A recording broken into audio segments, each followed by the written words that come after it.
Valët e Ungjillit përcjellin tek ju Prekja e Zotit. Një program i përjavshëm nga Dr. Charles Stanley.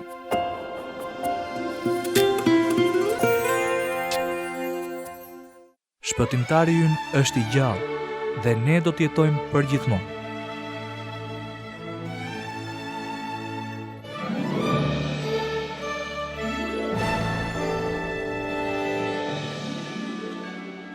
Me këtë lajm të mirë, ne ju urojmë mirëseardhjen në programin Prekja e Zotit, një mësim nga Dr. Charles Stanley. Kohët e fundit kam lexuar një libër ku autori ngrinte një pyetje mjaft interesante për ringjalljen e Krishtit. Ai pyeste: pse e lëvizi ëngjëlli gurin nga varri? Për kë e lëvizi ai atë? A keni menduar ndonjëherë për këtë pyetje? Ndoshta mund të mendoni se Jezusi doli nga varri vetëm nëpërmjet heqjes së gurit, por a kishte vërtet nevojë për ndihmë Krishti për të dalë nga varri? Nëse mendoni me kujdes për këtë, do të zbuloni se nuk ka përgjigje tjetër. Varri u hap, jo për Jezusin, por për gratë, në mënyrë që ato të hynin brenda dhe të shihnin që ai tashmë ishte larguar. Ai varri i hapur na kujton ende se shpëtimtari ynë jeton. Qëndroni të sintonizuar me ne ndërkohë që Dr. Charles Stanley na drejton tek mesazhi i ringjalljes që është i mbushur plot me shpresë. Ju urojmë të gjithëve dëgjim të këndshëm.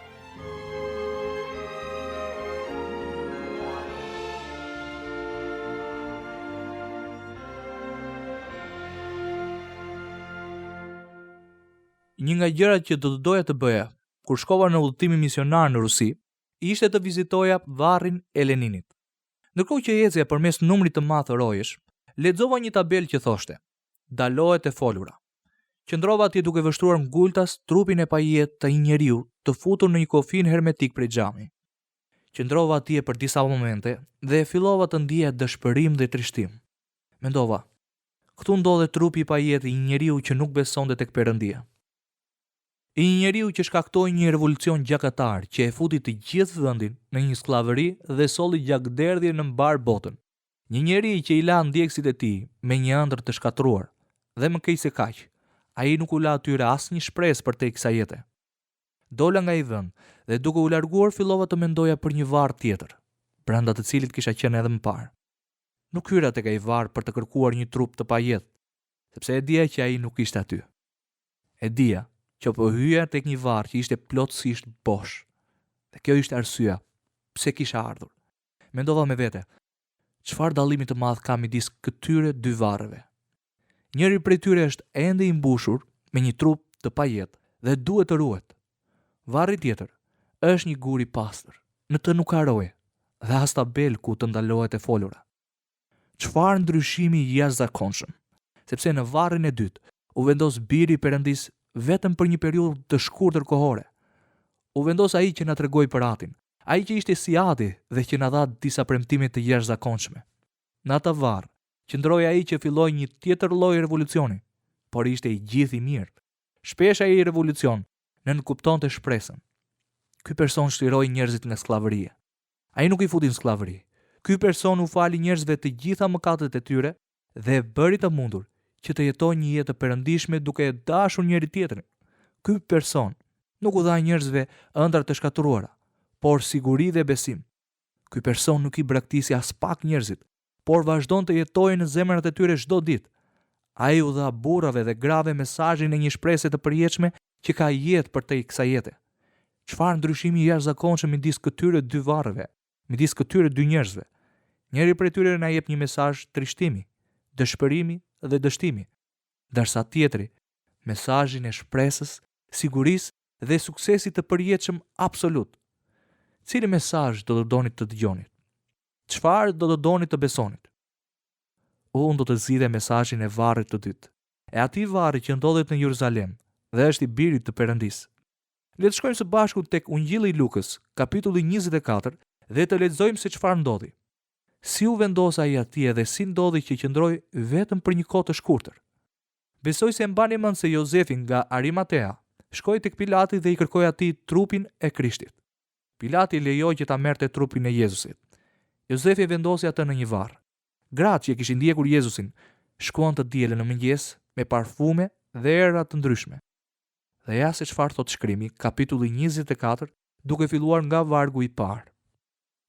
Tani ditën e parë të javës, shumë herët në mëngjes, ato me gra të tjera shkuan te varri duke sjell erat e mira që kishin përgatitur. Dhe gjetën që guri ishte rrokullisur nga varri. Por kur hyrën nuk e gjetën trupin e Zotit Jezus. Dhe ndërsa ishin shumë të hutuara nga kjo, ja, ju paraqitën atyre 2 burra të veshur me rroba të shndrishme. Dhe mbasi ato të tmerruara e mbanin fytyrën të përkulur për dhe, ata u thanë: "Pse e kërkonin të gjallin midis të vdekurve? Ai nuk është këtu, por është ringjallur." Kujtoni si ju foli kur ishte ende në Galile, duke thënë se Biri i Njeriut duhet të dorëzohej në duart të njerëzve mëkatar, duhet kryqëzuar dhe do të ringjallej ditën e tretë. Dhe ato kujtonin fjalët e tij. Kur u kthye nga varri, ato u treguan të gjitha këto gjëra të 11-ve dhe gjithë të tjerëve. Miqtë e mi, lajmi më i mirë që bota mund të dëgjojë gjendet në vargun 6. Ai nuk është këtu, por është ringjallur. Ky është lajmi më i madh që ka dëgjuar bota ndonjëherë, sepse nëse nuk do të ishte i vërtetë, nuk do të kishim shpresë dhe siguri për jetën e përtejshme. Në programin e sotëm, dua t'ju shpjegoj se cili është mesazhi i vërtetë i ringjalljes.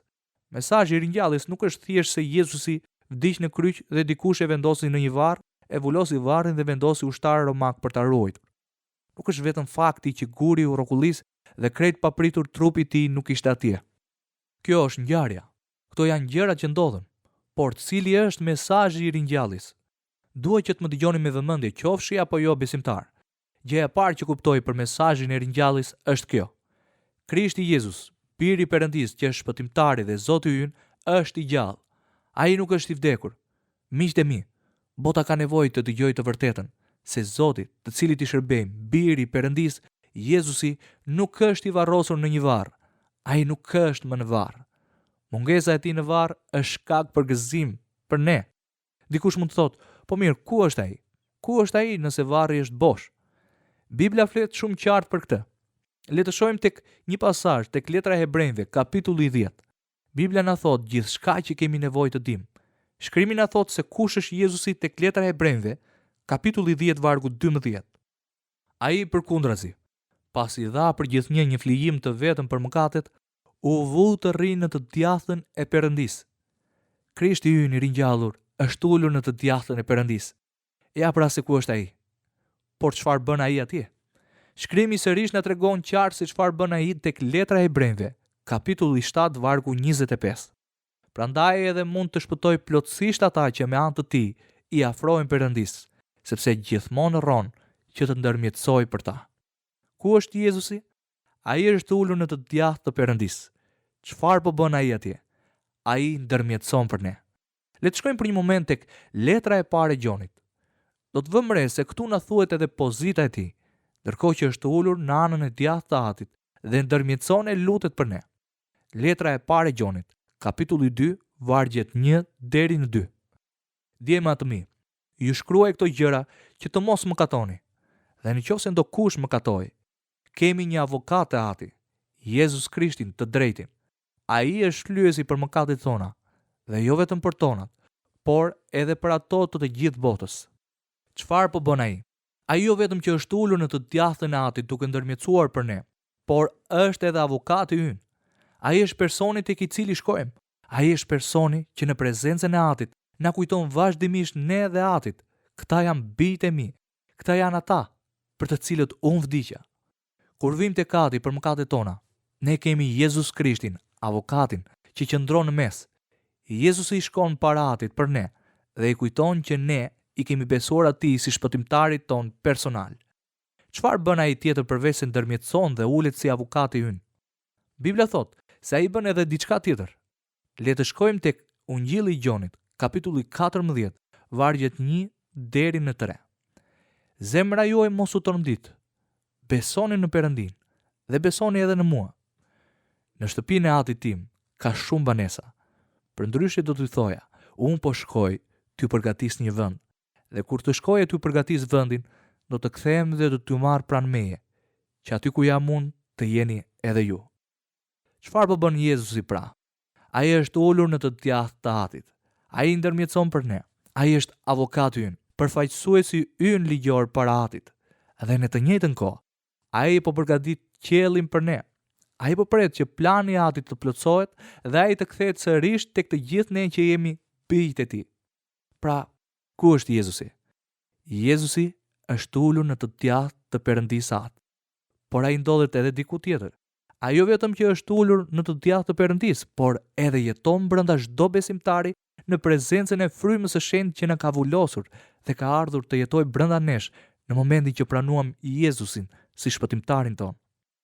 Linja e bazë e mesazhit të ringjalljes është se Jezus Krishti, biri i përjetshëm i Perëndisë, është i gjallë, i ulur në anë të djathtë të Atit, duke ndërhyrë për ne, duke qenë avokati ynë dhe duke përgatitur qiellin për ne.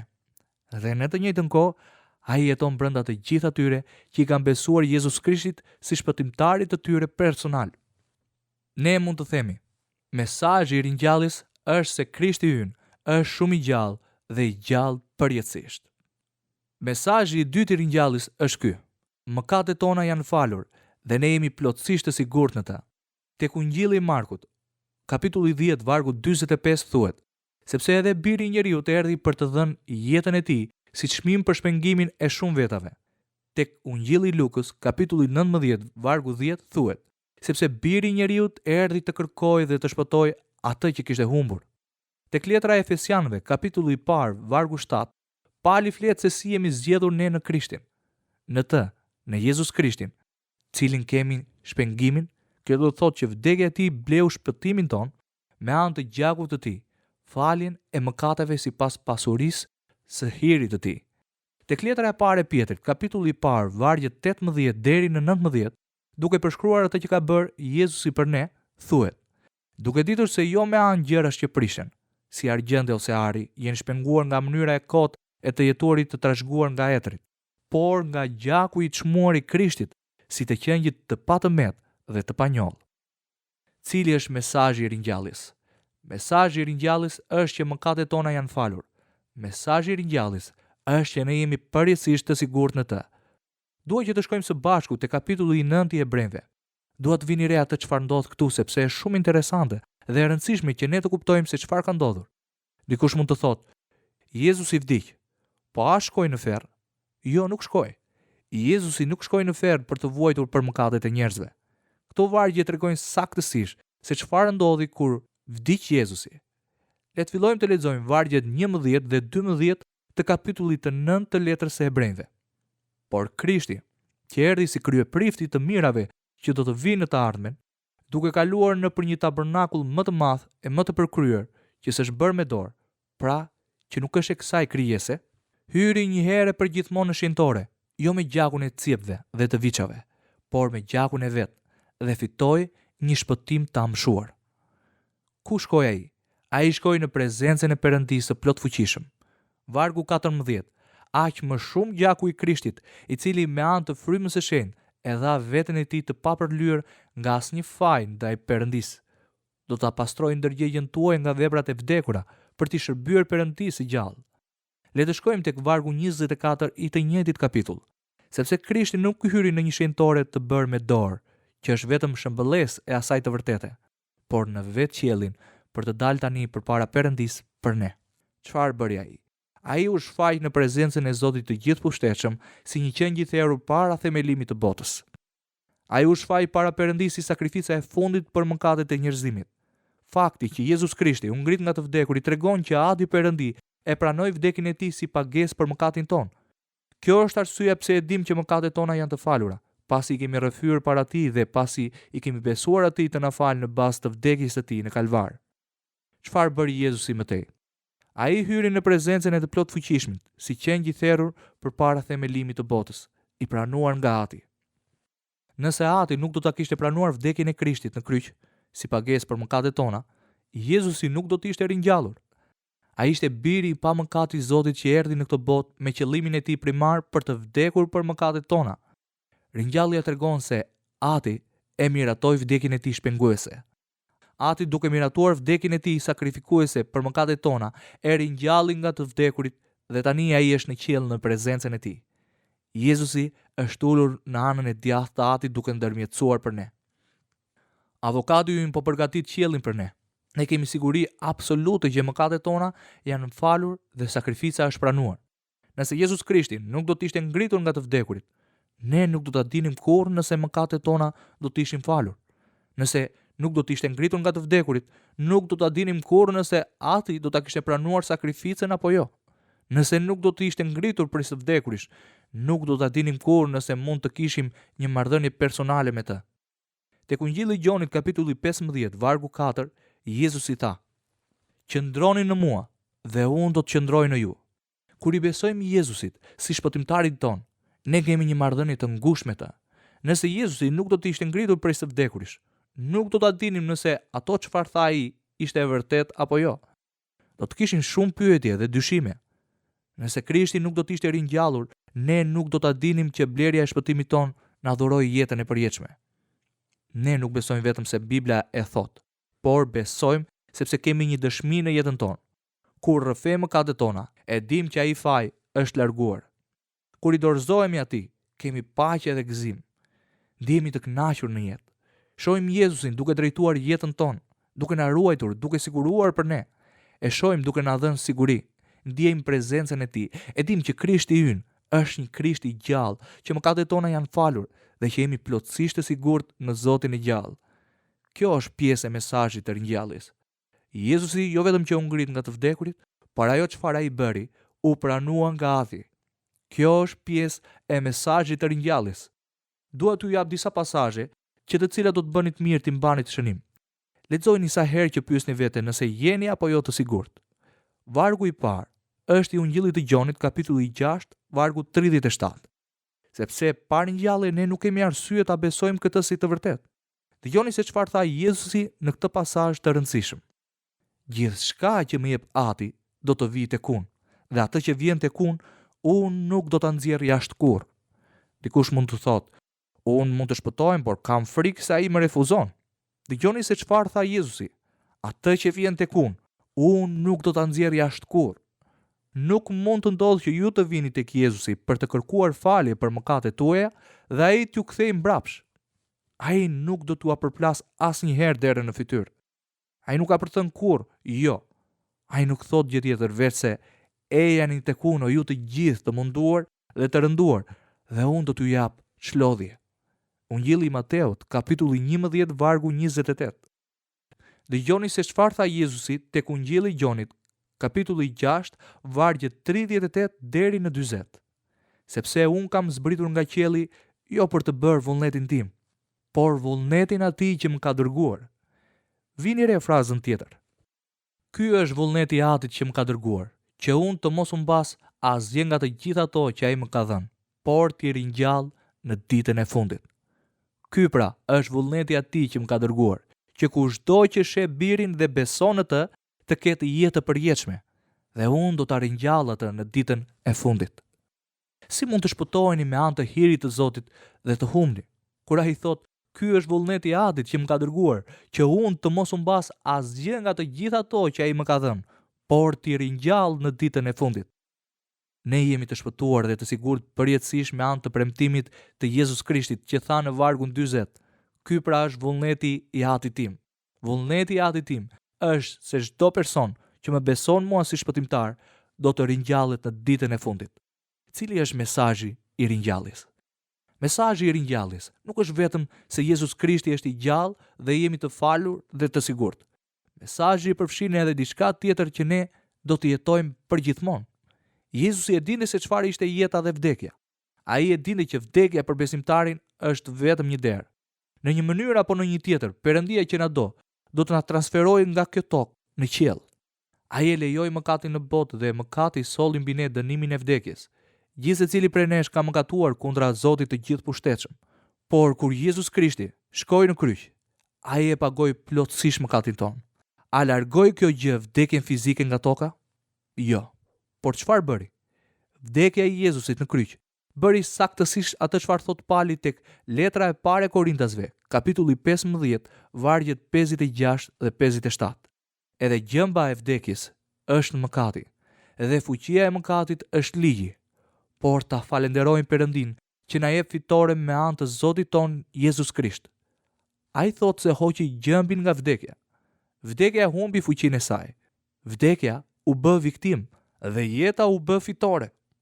Kështu që kur ta lëm këtë jetë, tek letra e 2 të Korintasve, kapitulli 5 vargu 8 thot: "Por jemi të sigurt dhe na parapaqem më tepër ta lëm trupin dhe të shkojmë të banojmë bashkë me Zotin." Ne ecim përmes derës së vdekjes në prezencën e menjëhershme të Birit të Perëndisë së gjallë, ku do të jetojmë përgjithmonë. Ja pse ne nuk kemi frikë nga vdekja. Vdekja nuk mund ta dëmtojë fëmijën e Perëndisë.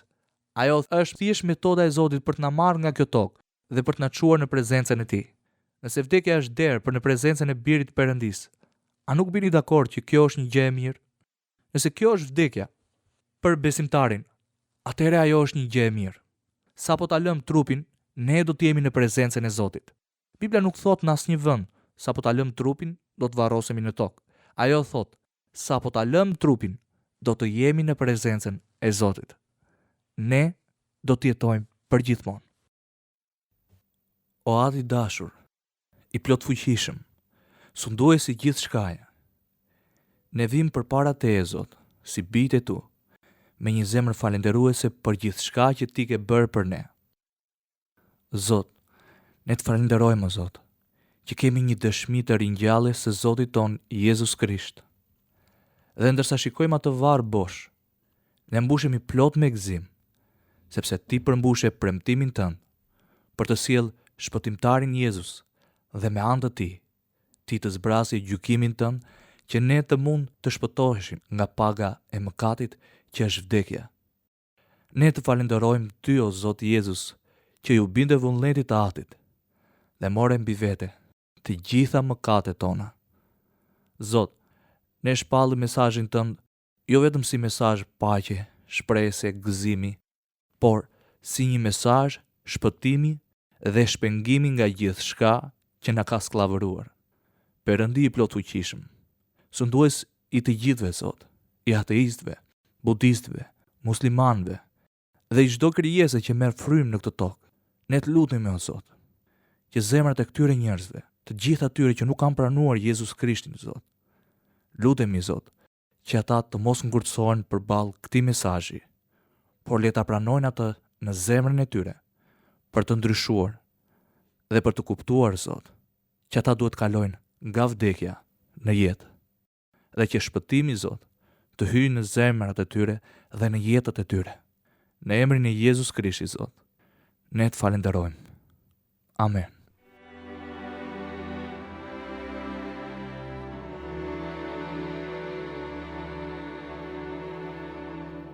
Askush nuk e di se çfarë mund të sjellë e ardhmja. Ajo mund të sjellë tragjedi, triumf, lumturi ose dhimbje, por pavarësisht se me çfarë përballemi në jetë, ne të krishterët kemi premtimin e jetës së përjetshme me Zotin. Nëse ju mungon kjo siguri, Dr. Charles Stanley ju nxit sot të besoni mesazhit inkurajues të ringjalljes, edhe të vendosni besimin tuaj tek Jezu Krishti. Shkrimi shpjegon saktësisht se çfarë duhet që një person të shpëtohet. Dëgjoni Romakët kapitulli 10, 9-13. Sepse po të rrëfesh me gojën tënde Zotin Jezus, edhe po të besosh në zemrën tënde se Perëndia i ngjalli prej së vdekurish, do të shpëtohesh. Sepse me zemër njeriu beson në drejtësi, edhe me gojë bëhet rrëfim për shpëtim. Sepse shkrimi thot, kushdo që beson në të, nuk do të turprohet. Në fakt, kushdo që do ta thrasë emrin e Zotit, do të shpëtohet. Këtu të dashur miq kanë përfunduar edhe për ditën e sot me minutat e programit tonë. Ne ju kujtojmë që mund të na shkruani në adresën Valët e Ungjillit, kutia postare 130 Tiranë, ose me email në adresën valeteungjillit@yahoo.com. Deri herën e ardhshme, miru dëgjofshim.